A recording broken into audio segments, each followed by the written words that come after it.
Fil-jiem li għaddew tnedit l-ewwel strateġija nazzjonali kontra t-traffikar tal-bnedmin. Matul it-tnedija, is-Segretarju Parlamentari għall-Ugwaljanza u r-Riformi Rebecca Buttigieg qalet li fl-aħħar 5 snin ġew identifikati madwar 50 vittma ta' traffikar uman li 3 minnhom huma Maltin. Dwar dan, TVM News tkellem mas-Segretarju Ġenerali tal-General Workers Union Joseph Buġejja li spjega li traffikar uman ma jaqafx mal-wasla ta' persuna f'pajjiż stranġier. Traffikar uman ma jibdix biss minn meta jitlaq mill-pajjiż sakemm jidħol hawnhekk, anke wara jista' jkun hemm.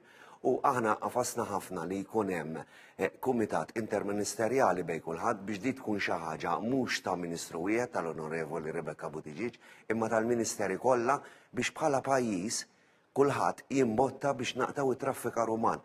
Irrefera l-ħaddiema bħax-xufiera tal-Y Plates u Delivery Couriers li qal li għalkemm m'għandhomx ftehim kollettiv, xorta qed jiġi assigurat li jiġu edukati dwar id-drittijiet umani tagħhom. Il-Viċi President tal-Kunsill Nazzjonali tan-Nisa Mary Gerty spjegat li ħafna drabi il-vittmi huma nisa li jiġu mwiegħda xogħol partikolari u bingan jispiċċaw jaħdmu fil-prostituzzjoni. Little by little, naqra, persuna tista' tidħol bil-ħlewwa imma l-ingann ikun qiegħed hemm dejjem taħt sakemm inti tasal biex tafda lil dik il-persuna sew u b'tali mod illi finalment dak li jkun jista' jagħmel dak li jrid bik. Spjegat li l-maġġoranza minn dawk traffikati huma mill-Ewropa jew l-Afrika u li biex vittmaturi li jitraffikata huwa diffiċli immens. Qalet illi dan għaliex jittieħdu l-mobile u l-passaport tal-vittma.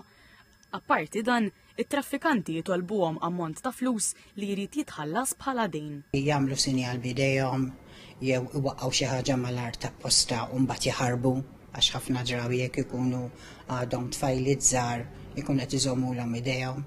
Is-Sinjura Gerty spjegat kif il-punt prinċipali għandu jkun l-edukazzjoni u qalet li temmen li bi ftit iktar għarfien u kampanji edukattivi jistgħu jiġu mejjuna ħafna iktar vittmi.